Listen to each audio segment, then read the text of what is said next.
Assalamualaikum warahmatullahi wabarakatuh. Dan ini wasiat dan syair pembelaan Abu Talib kepada Nabi Muhammad sallallahu alaihi wasallam. Jauh sebelum kenabian, Abu Talib sudah mendapat bocoran bahwa keponakannya Nabi Muhammad adalah Rasul akhir zaman. Ini terjadi ketika Abu Talib mengajak Muhammad dalam ekspedisi dagang ke Syam bersama kafilah Quraisy. Kala itu Nabi Muhammad SAW masih berumur 12 tahun. Menurut sejumlah peneliti, pertemuan antara Abu Talib dan Muhammad dengan rahib atau pendeta Buhaira itu terjadi di dalam kuil pendeta Buhaira yang ada di Busra. Di tempat ini terdapat sebuah tempat ibadah atau gereja yang diyakini banyak orang sebagai gereja Buhaira. Tempat tersebut berada di dekat kawasan Roman Titri yang dibangun pada masa pemerintah Romawi atau Rom, yang dibangun oleh Kaisar Julianus pada tahun 513 sampai dengan 512 sebelum Masehi. Kala itu Buhaira melihat tanda-tanda kenabian pada Nabi Muhammad SAW.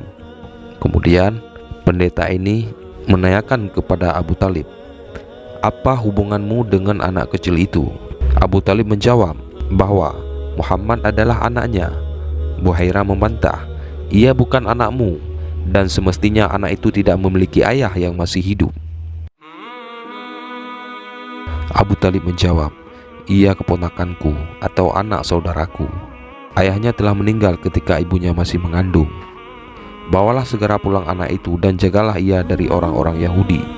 Demi Allah, jika mereka melihatnya dan mengetahui anak itu seperti yang aku ketahui, maka mereka akan menyakitinya. Putra saudaramu ini akan mengemban tugas yang sangat agung," ujar Buhaira kepada Abu Talib. Abu Talib lalu membawa pulang Muhammad kembali ke Mekah. Demikian diceritakan Ibnu Hisham dalam kitab Al-Sirah Al-Nabawiyah. Abu Talib adalah tokoh terpandang, dicintai, dihormati, dan disegani oleh penduduk Makkah.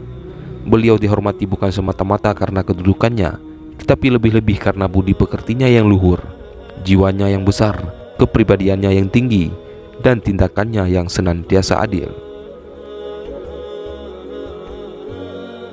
Pada saat kenabian, Abu Talib gigih membela Rasulullah. Dengan kekuatan sendiri ia memikul beban membela Nabi Muhammad SAW dari tantangan-tantangan dan perlawanan orang-orang kafir Quraisy. Satu beban yang tak pernah dipikul oleh paman-paman atau keluarga Nabi Muhammad yang lain.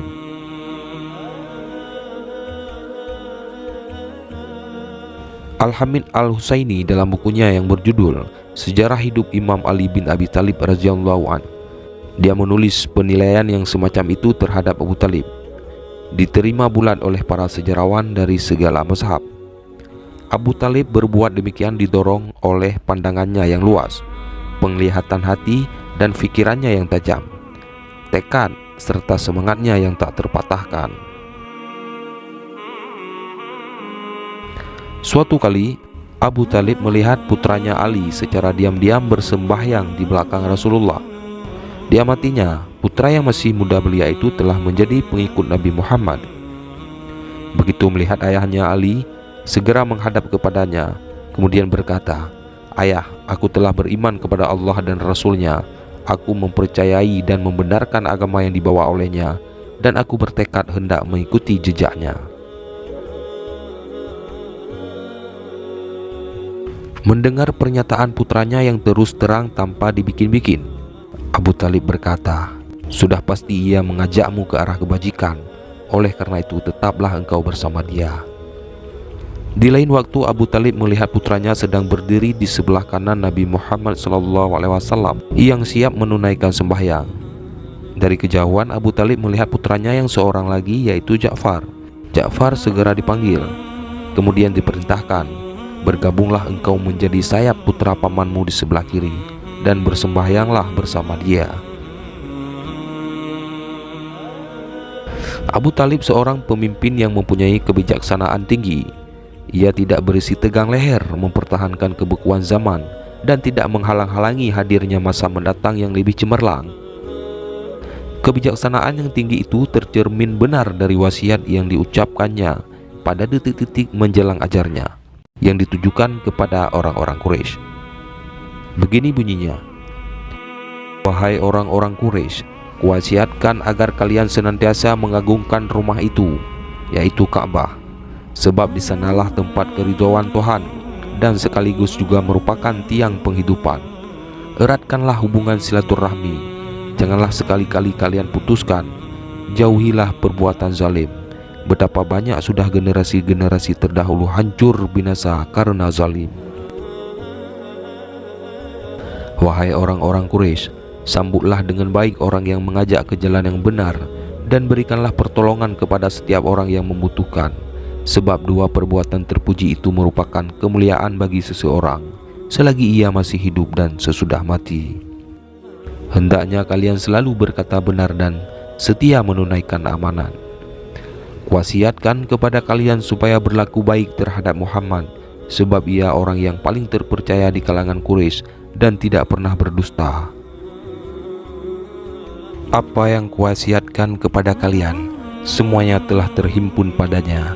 Kepada kita ia datang membawa misi yang sebenarnya dapat diterima oleh hati sanubari, tetapi diingkari dengan ujung lidah, hanya karena takut akan tidak disukai orang lain. Demi Allah, aku seakan-akan dapat melihat bahwa orang-orang Arab lapisan bawah, orang-orang yang hidup terlunta-lunta, dan orang-orang yang lemah tidak berdaya, sudah siap menyambut baik seruannya, membenarkan tutur katanya, dan menjunjung tinggi misi yang dibawanya.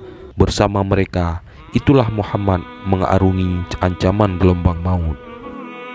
Namun aku juga seolah-olah sudah melihat bahwa orang-orang Arab akan dengan tulus hati mengikhlaskan kecintaan mereka dan mempercayakan kepemimpinan kepadanya. Demi Allah, barang siapa yang mengikuti jejak langkahnya, ia pasti akan menemukan jalan yang benar, dan barang siapa yang mengikuti petunjuk serta bimbingannya, ia pasti selamat. Seandainya aku masih mempunyai sisa umur, semua rongrongan yang mengganggu dia pasti akan kuhentikan dan kucegah, dan ia pasti akan kuhindarkan dari tiap mara bahaya yang akan menimpanya.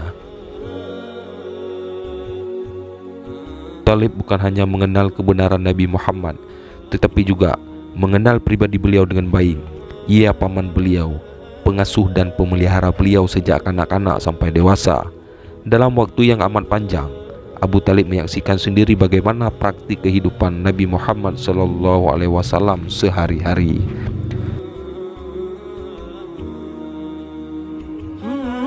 Ketika orang-orang kafir Quraisy sudah merasa putus asa dan tidak sanggup lagi membendung dakwah risalah Nabi Muhammad SAW dan tidak berdaya lagi menggertak Abu Talib supaya menghentikan perlindungan dan pembelaannya kepada Rasulullah, maka tokoh-tokoh mereka mengambil keputusan melancarkan blokade dan pemboikotan total terhadap semua orang Bani Hashim dan Bani Abdul Muthalib. Blokade dan pemboikotan total yang demikian itu adalah cara-cara yang dicela oleh tradisi dan moral bangsa Arab tersendiri. Tetapi bagi kaum kafir Quraisy itu bukan soal. Yang penting tujuan harus tercapai. Segala cara atau jalan mereka halalkan demi tujuan. Blokade kafir Quraisy itu ternyata lebih mendorong orang-orang Bani Hashim dan Bani Abdul Muthalib untuk bertambah cenderung dan berpihak kepada Abu Talib. Orang-orang Bani Hashim dan Bani Abdul Muthalib berhimpun dalam sebuah syi'im atau lembah di antara dua bukit. Dengan semangat baja mereka hadapi kepungan ketat serta pemboikotan total di bidang ekonomi dan sosial. Selama lebih kurang 3 tahun mereka menahan penderitaan dan kelaparan. Mereka sampai terpaksa menelan dedaunan sekedar untuk mengganjal perut yang lapar. Selama masa-masa yang penuh derita dan sengsara itu, Abu Talib tetap tegak berdiri laksana gunung raksasa yang kokoh kuat, tak tergoyahkan oleh gelombang badai dan tiupan angin ribut. Dengan tegas Abu Talib menolak setiap kompromi dan tawar-menawar yang diajukan oleh orang-orang kafir Quraisy. Penolakannya itu diucapkan dengan bait-bait syair. Inilah di antara syair-syair tersebut. Sadarlah kalian, sadarlah sebelum banyak liang digali orang dan orang-orang tak bersalah diperlakukan sewenang-wenang. Janganlah kalian ikuti perintah orang jahat tiada berakhlak untuk memutuskan tali persahabatan dan persaudaraan dengan kita.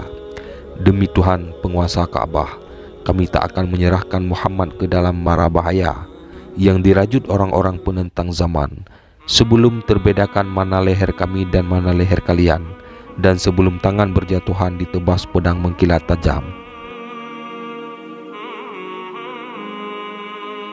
Al-Hamid berpendapat Abu Talib bergerak membela Nabi Muhammad SAW bukan disebabkan karena beliau putra saudaranya sendiri.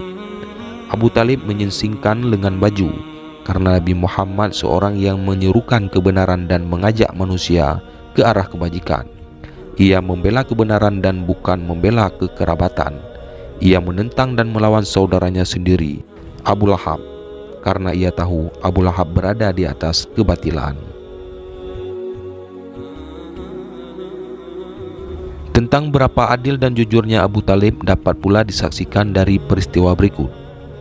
Pada suatu hari Rasulullah memberitahukan kepada Abu Talib bahwa naskah pemboikotan yang ditempelkan oleh orang-orang kafir Quraisy pada dinding Ka'bah sudah hancur dimakan rayap, sehingga tidak ada lagi bagian yang tinggal selain yang bertuliskan dengan nama Allah. Setelah mendengar keterangan Rasulullah, Abu Talib segera mendatangi sejumlah tokoh Quraisy.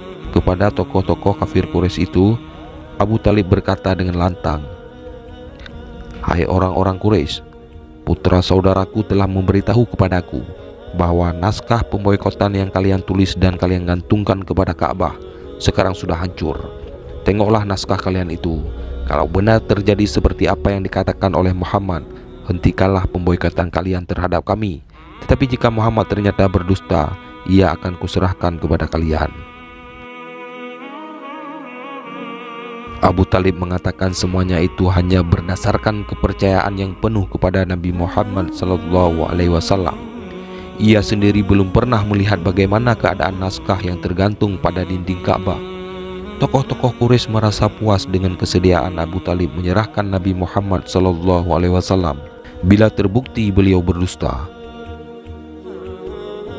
Mereka segera pergi menuju Ka'bah untuk menengok naskah pemboikotan dan ternyata benar apa yang dikatakan Nabi Muhammad SAW. Tokoh-tokoh kafir Quraisy lemas, tak berdaya, dan terpaksa mengumumkan penghentian pemboikotan pada hari itu juga.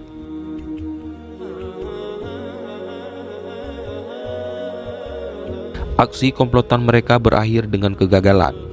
Dari peristiwa tersebut Abu Talib memperoleh pembuktian langsung dari Allah Subhanahu wa Ta'ala tentang benarnya kepercayaan yang selama ini dipertahankan dan dijaganya baik-baik. Pembuktian yang didapat sebagai mukjizat Rasulullah SAW itu datang dari kekuasaan Allah dan bukan datang dari seorang famili yang harus diikuti. Jauh sebelum kejadian di atas, orang-orang kafir Quraisy sudah berkali-kali menghimbau Abu Talib, baik dengan bujuk rayu maupun dengan ancaman kekerasan. Orang-orang kafir Quraisy pernah mengancam Abu Talib dengan kata-kata, "Hai Abu Talib, engkau orang yang sudah lanjut usia, terhormat dan mempunyai kedudukan terpandang. Kami telah berkali-kali meminta kepadamu supaya engkau melarang putra saudaramu terus-menerus berdakwah, tetapi engkau tidak mau melarangnya. Kami tidak dapat lagi menahan kesabaran mendengar orang tua kami dicerca, Tuhan-Tuhan kami dicela, dan orang-orang arif kami dijelek-jelekkan. Silakan engkau pilih, apakah engkau bersedia mencegah Muhammad supaya tidak terus-menerus menyerang kami, atau kamilah yang akan bertindak memerangi dia, termasuk engkau sekaligus sampai salah satu pihak binasa." Mendengar ancaman itu, Abu Talib tetap kekuh membela Nabi Muhammad. Melalui syairnya dengan tegas Abu Talib menjawab, "Aku tahu bahwa agama Muhammad agama terbaik bagi segenap manusia. Demi Allah, hai Muhammad, mereka tak akan dapat menyentuhmu sebelum aku terkapar berkalang tanah." Pada suatu hari Abu Talib sedang duduk santai di rumah. Tiba-tiba datang Rasulullah kelihatan sedih dan kesal. Setelah duduk, Rasulullah segera menyampaikan persoalannya. Mendengar keterangan beliau, Abu Talib segera mengerti bahwa orang-orang kafir Quraisy telah berhasil membujuk salah seorang yang berperangai jahat di kalangan mereka, melemparkan kotoran ternak dan gumpalan darah beku ke atas kepala Rasulullah. Pelemparan itu dilakukan di saat Nabi Muhammad sedang sujud bermunajat ke hadirat Allah Subhanahu wa Ta'ala. Dengan tidak menunggu waktu lagi, Abu Talib bangkit. Dengan tangan kanan membawa pedang terhunus dan tangan kiri menggandeng Nabi Muhammad SAW. Ia berangkat mendatangi gerombolan Quraisy yang telah mengganggu Nabi. Setiba di depan gerombolan itu, Abu Talib berhenti sejenak. Diperhatikannya gerak-gerik gerombolan itu. Seorang demi seorang mereka mundur. Rupanya di luar perkiraan mereka bahwa Nabi Muhammad SAW akan datang kembali bersama pamannya. Abu Talib terus berteriak kepada gerombolan itu, "Demi Allah yang Muhammad beriman kepadanya, jika ada seorang dari kalian yang berani melawan, akan kupersingkat umurnya dengan pedang ini." Dalam membela dan melindungi Rasulullah dari mara bahaya, keteguhan Abu Talib dapat diandalkan. Benar, keteguhannya itu tercermin juga dari syair-syair yang diucapkannya sendiri. Berikut syairnya: "Janganlah kalian sulut api pengobar perang, yang akibat pahitnya akan ditelan semua orang. Demi Allah, Muhammad tak nantikan kuserahkan kepada tangan pencetus bencana mengerikan. Kenalkah kalian siapa Hashim, kesatria yang pernah berpesan agar kami berani berperang dengan semangat jantan. Kami bukan pejuang-pejuang yang jemu perang, takkan kami sesali yang gugur di medan juang. Kubela Rasul, utusan penguasa maha kuasa, pembawa amanat berkilauan laksana kilat bercahaya. Kubela dan kulindungi utusan Tuhan ilahi, karena ia manusia kesayanganku sendiri. Kulindungi ia dari serangan musuh-musuhnya, laksana gadis kulindungi dari gangguan pria. Hai Abu Ya'la, teguh dan sabarlah dalam agama Muhammad. Nyatakan dirimu terang-terangan sebagai muslim yang mantap. Bulatkan tekad mendampingi pembawa kebenaran Tuhan. Betapa riang hatiku mendengar engkau beriman. Janganlah engkau menjadi kafir tidak bertuhan. Jadilah dirimu pembela Rasul dan pembela Tuhan. Tunjukkan agamamu di mata Quraisy terang-terangan. Katakanlah Muhammad bukan si tukang sihir." Demikianlah sedikit syair pembelaan Abu Talib kepada Nabi Muhammad SAW. Semoga bermanfaat. Wallahu a'lam bishawab. Wassalamualaikum warahmatullahi wabarakatuh.